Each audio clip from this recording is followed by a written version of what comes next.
உதவாதினி ஒரு தாமதம் உடனே விழி தமிழா.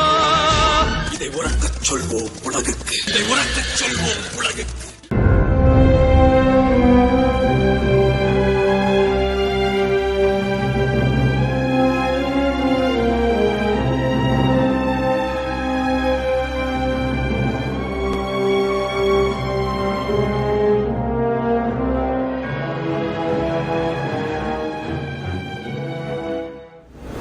இந்து வர்ண அமைப்பில் அவர்கள் தீண்டத்தகாதவர்களாக வகைப்படுத்தப்பட்டு மேல் சாதியினர் வாழும் தெருக்களில் நுழையக்கூட அனுமதிக்கப்படுவதில்லை. ஆகவே சமூகத்தில் அவர்களுடைய தகுதி நிலை தாழ்த்தப்பட்ட மக்களுக்கு நிகராக சில நேரம் இன்னும் கூட மோசமாக இருக்கிறது. இதனால் நரிக்குறவர் சமுதாயம் வருத்தமுற்று எதிர்கிளர்ச்சிகளும் செய்திருக்கிறது. ஆனால் நரிக்குறவர்கள் இன்னமும் அட்டவணை பலன்குடியாக கூட அங்கீகரிக்கப்படவில்லை என்பதே உண்மையாகவும் இருக்கிறது.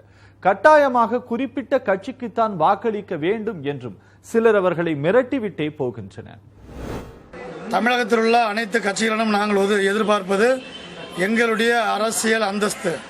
எங்கள் சமுதாய மக்களுக்கும் எம்பி எம்எல்ஏ ரிசர்வ் பண்ணி பஞ்சாயத்து லெவலில் எங்களுக்கு வாய்ப்புகள் வழங்க வேண்டும் என்று நாங்கள் அரசியல் மட்டத்தில் எதிர்பார்க்கின்றோம். கட்சிகள் இது முன்வர வேண்டும். பல முறை நாங்கள் திமுக அண்ணா திமுக போன்ற கட்சிகளிடம் இந்த கோரிக்கைகள் நாங்கள் வைத்து உள்ளோம். ஆனால் ஒருபோதும் எங்களுக்கு ஒரு சீட்டு கூட அந்த கட்சிகள் கொடுக்க இதுவரை முன்வரவில்லை. ஆனால் எங்கள் ஓட்டை மட்டுமே குறிக்கோளாக பெற்று வருகிறார்கள். ஆனால் அந்த சம்பந்தப்பட்ட மக்களின் வாழ்வாதாரம் நிலைபெற வேண்டும் என்ற எண்ணம் அந்த கட்சிகளுக்கு இல்லை என்றே கூட சொல்லலாம். நரிக்குறவர் காலனியில் மொத்தத்தில் அடிப்படை வசதி எதுவும் இல்லாமல் இருக்கிறது. இது குறித்து பலமுறை மாவட்ட ஆட்சியர் பழனிசாமி உள்ளிட்ட அனைத்து அரசு அதிகாரிகள் மற்றும் அரசியல்வாதிகள் உட்பட அனைவரிடமும் மனு அளித்தும் இதுநாள் வரை எந்த பயனும் இல்லை என்கிறார்கள். எனவே இந்த நரிக்குறவர் மக்கள் இந்த நாடு வேண்டாம், ரோட்டில் சென்று அவதிப்படுவதை விட மீண்டும் நாங்கள் காட்டிற்கே செல்லலாம் என்ற மனநிலையில் இருப்பதாக கூறி புலம்புகிறார்கள். அந்த ஊசி பாசி விற்கிறதோட போச்சுன்னு நினைச்சு இருந்தோம். எங்க பிள்ளைங்களும் நல்லா படிச்சு வேலை வாய்ப்பு வரணும்னு சொல்லி தானே சார் நாங்களும் கஷ்டப்படுறோம். நாங்க காட்டுல இருக்கும்போது இத்தனை கஷ்டம் என்னன்னு எங்களுக்கு தெரியாம இருந்துச்சு. இன்னைக்கு இந்த ஊருக்குள்ள எங்களை இருன்னு சொன்ன பின்னாடி ஒரு வீட்டை கட்டணும், கடன்காரங்கிட்ட பதில சொல்லணும், ஒரு கஞ்சியை பிடிக்கணும், ஒரு கடனை கட்டணும், ஒரு வீடு ரோட்ல படுத்த எங்க காலத்துல எங்க தாத்தா முன்னொரு காலத்துல ரோட்ல படுத்திருக்கும் போது ஒன்னும் தெரியல. இன்னைக்கு ஊருக்குள்ள படுத்துக்கிட்டு வீட்டை கட்டிட்டு அந்த வீட்டுக்குள்ள படுக்கும்போது மனுஷனுக்கு அந்த பிள்ளைங்களை கொண்டு போய் மறுபடியும் நம்மளுக்கு இந்த வாழ்க்கை வேண்டாம், மறுபடியும் வா நம்ம ஊருக்குள்ளேயே போய் வியாபாரம் பண்ணி ஊருக்குள்ளேயே வீதியிலே படுத்துட்டு போலான்னு சொன்னா அந்த பிள்ளைங்க என்ன சொல்லும்? அதுக்கு நாங்க வாழ்ந்த வாழ்க்கையே பரவாயில்ல, ஆனா இங்க ரொம்ப மோசமா வாழ்றோம் சார். இவ்வாறு அடிப்படை வசதியின்றி இருக்கும் இந்த தென்றல் நகர் நரிக்குறவர்களின் காலனியை அரசு இனியாவது திரும்பி பார்க்குமா? கடந்த 2008ஆம் ஆண்டு மாநில அரசால் அமைக்கப்பட்ட நரிக்குறவர் நலவாரியம் செயல்பட்டிருந்தாலாவது இந்த மக்களுடைய வாழ்வில் ஒரு மாற்றம் ஏற்பட்டிருக்கும். தமிழக அரசு நரிக்குறவர் நலவாரியம் என்று அமைத்து அந்த நலவாரியமானது செயல்படாமலேயே இருந்து வருகிறது. அதை செயல்படுத்தி அந்த நலவாரியத்திற்கு நரிக்குறவரையே ஒருத்தரை தலைவராக நியமித்து செயல்படுத்த வேண்டும். அதோடு ஒவ்வொரு ஆண்டும் ஒவ்வொரு குடும்பத்திற்கு 1 லட்சம் மானியம் வீதம் வழங்குவதோடு 10 ஏக்கர் நிலம் ஆதிவாசிகள் 2005 வனத்துறை சட்டத்தின்படி உடனடியாக தமிழக அரசு எங்களுக்கு வழங்க வேண்டும்.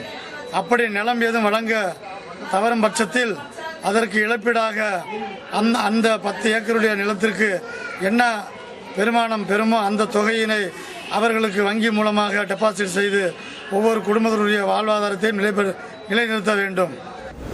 ஆனால் அதற்கெல்லாம் நேரம் இல்லாதது போலத்தான் நடந்து கொள்கின்றன அரசுகள். தமிழக ஆதிவாசி பட்டியலில் சேர்க்க வேண்டி நீண்ட காலமாக இவர்கள் நடத்தும் வாழ்க்கை போராட்டம் எப்போதும் போல இப்போதும் யாருக்கும் கேட்காமலேயே போய்கொண்டிருக்கிறது. பொதுவா ஆதிவாசிங்க எல்லா மாநிலத்திலயும் எங்க நரிக்குறவர்களை அங்கெல்லாம் வாகிரிவேல்னு சொல்லுவாங்க. நாங்க பேசுற பாஷை வாகிரி போலின்னு சொல்லுவாங்க. அதை அங்க இருக்கிற அரசு அக்செப்ட் பண்ணி அவங்களுக்கு எஸ்டி ஸ்டேட்டஸ் கொடுத்துருக்கு. ஆனா தமிழ்நாட்டில் மட்டும் அந்த ஸ்டேட்டஸ் எங்களுக்கு கிடையாது. இது இல்லாததுனால எங்க ஒரு ஏற்கனவே விழிப்புணர்வு இல்லாத ஒரு ஒரு ஆதிவாசி ஜனம் நாங்கள். இதில் மேலும் கவர்மெண்ட் ஒரு சப்போர்ட் இல்லாதனால கல்வியிலையும் ஒரு பொருளாதாரத்திலையும் ரொம்ப பின்தங்கி இருக்கும். எங்களுக்கு வந்து சரியான முறையான வழிகாட்டுதல் வந்து யாரும் கொடுக்கறது கிடையாது. இப்போ எங்களுக்கு இந்த எஸ்டி ஸ்டேட்டஸ் கொடுத்துருந்தா ஓரளவு எங்கள் குழந்தைங்க வந்து படித்து முன்னேறத்துக்கு நல்ல வாய்ப்பு இருந்திருக்கு. இப்போது சுதந்திரம் வாங்கி 68 வருஷம் ஆகியும் நம்ம நரிக்குறவர் மக்களை கண்டுக்கிறதுக்கு ஆளே கிடையாது. அதை நினைக்கும் போது ரொம்ப வருத்தமான ஒரு விஷயமா இருக்கு. கடைசி வரை ஒதுக்கப்படுவது இவர்களின் விதி என்றால் ஒதுக்கப்பட வேண்டியது கட்டாயம் இவர்கள் கிடையாது. இங்கு இருக்கக்கூடிய சாதிய அரசியல்தான் என்பதை எப்போது இந்த மக்கள் உணருவார்கள்? எல்லா சலுகையும் கிடைக்கிறது என்று எல்லோரும் கூறுகிறார்கள் என்றால் என்ன முதலமைச்சர் பதவியா கொடுத்தார்கள்? என்ன அடிப்படை வசதி செய்தார்கள்? ₹1 ஊசி பெற்று பிள்ளைகளை படிக்க வைத்து என்ன வேலை அவர்களுக்கு கிடைத்தது என்று அடுக்கடுக்காக கேள்விகள் எழுகிறது இவர்களிடமிருந்து. அப்படி கஷ்டப்பட்டு ஊக்கு ₹1 ₹2 வித்து படிக்க வச்சாலும் அந்த வேலை கிடைக்குமா? அந்த வேலை எங்களுக்கு கிடைக்குமா?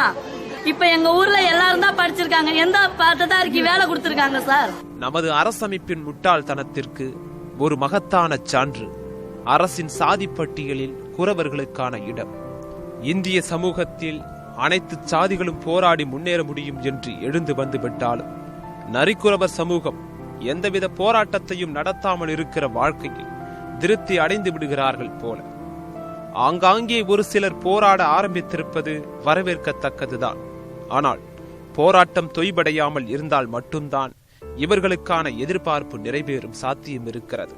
அதுவரை அனைத்து சமூகங்களும் அவர்களை கேலி பொருளாகத்தான் பார்க்கிறார்கள். மற்ற இனத்தவர்களுக்கு எங்க மொழியும் எங்க உடையும் வந்து ரொம்ப வித்தியாசமா படவும் எங்களை ஒரு வித்தியாசமாவே ஒதுக்கி வைக்கிறாங்க. அது வந்து ரொம்ப கஷ்டமான ஒரு விஷயம். எம்ஜிஆர் காலத்திற்கு பிறகு இவர்களை யாரும் பார்ப்பதே இல்லை என்று கூறி ஏங்கி தவிக்கும் தென்றல் நகர் நரிக்குறவர்களின் காலனி மீது தமிழக முதலமைச்சரின் பார்வை எப்போது விடும் என்று தவித்து புலம்பி வாழ்கின்றனர் அங்கு இருக்கக்கூடிய மக்கள். பலவிதமான சவால்களை சமாளித்து பல அமைப்புகளும் தொடர்ந்து செய்த முயற்சிகளால் மத்திய அரசு அட்டவணை பழங்குடியின மக்களுக்கான தகுதி நிலையை வழங்கி அறிவித்துள்ளது.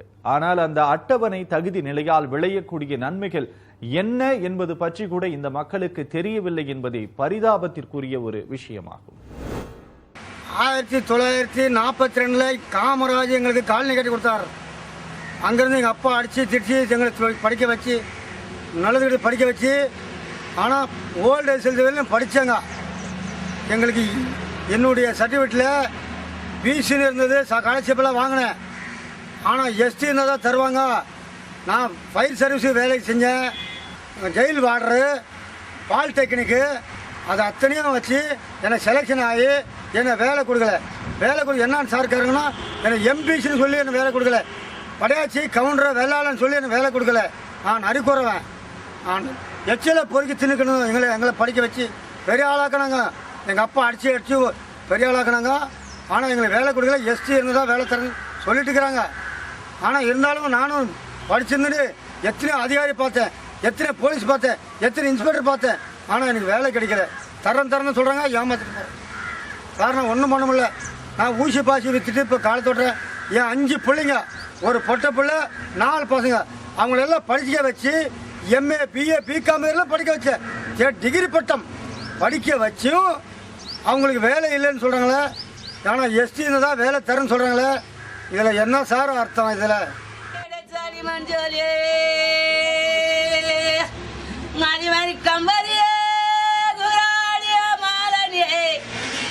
ஜெண்டா ஜெண்டா ஜெண்டா கிடைச்சாலி மஞ்சள்